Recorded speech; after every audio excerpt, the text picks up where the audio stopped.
사법 리스크 드디어 털었다. 지난 10년간 삼성에 무슨 일이? 지난 10년간 이어지던 삼성의 사법 리스크가 제거됐습니다. 법원이 이재용 삼성전자 회장의 모든 혐의에 대해서 무죄 판결을 내렸기 때문이에요. 지난 10년간 무슨 일이 있었던 걸까요? 시간은 2014년으로 거슬러 올라갑니다. 2014년엔 이재용 회장의 아버지인 이건희 회장이 갑자기 쓰러지신 거예요. 아들한테 경영권 승계를 해야 하는데 제대로 준비가 안 된 상태에서 쓰러지신 거죠. 이재용 삼성전자 당시 부회장은 그룹의 가장 큰 계열사인 삼성전자의 지분을 1%도 안 갖고 있었어요. 그래서 막 머리를 굴리기 시작하죠. 그렇게 나온 방법이 삼성물산과 제일모직을 합병하는 거예요. 당시 이재용 부회장은 제일모직의 최대 주주였어요. 지분을 23%나 갖고 있었죠.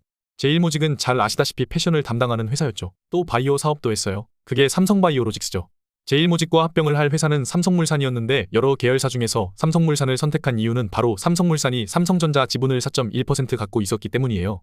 제일모직과 삼성물산이 합쳐진다면 당연히 제일모직의 대주주인 이재용 회장이 삼성물산을 통해서 삼성전자까지 지배하게 되니 경영권 승계에 꼭 필요한 과정이었죠.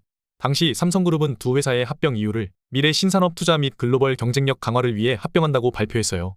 그런데 제일모직과 삼성물산 모두 상장사였기 때문에 주식의 가격과 가치가 달랐어요. 두 개를 하나로 만들려고 하니 합병 비율을 결정해야 하죠. 합병 비율은 제일모직 1주당 삼성물산 0.35주로 결정됐어요. 이 합병 비율은 제일모직 주주한테 유리하고 삼성물산 주주들한테 불리하게 결정됐다고 평가됐어요. 그렇게 결정될 수밖에 없는 상황이 이해되시죠? 어쨌든 두 회사는 2015년에 합병이 되어요. 아주 과정이 시끄러웠지만 국민연금 등 주요 주주들이 오케이 해준 거죠. 두 회사가 합병해서 이름을 뭐로 할까 내부에서 고민을 많이 했는데 삼성물산으로 하기로 했어요. 그래서 현재 삼성물산의 사업 구조는 아주 복잡해요. 삼성물산 건설 부문, 리조트 부문, 상사 부문, 패션 부문으로 아주 거대한 회사인데다가 삼성바이오로직스가 자회사로 있어요. 제일모직과 삼성물산이 합병을 했기 때문에 두 회사가 합쳐진 거대한 회사가 된 거죠.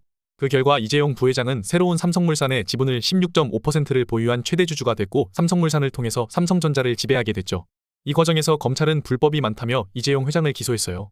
삼성물산과 제일모직이 합병할 때 이 회장에게 유리하게 하기 위해 제일모직의 가치를 뻥튀기 했다고 주장했어요. 제일모직의 가치를 높이는 방법이 뭐였냐면 바로 삼성바이오로직스의 가치를 확 높이는 거예요.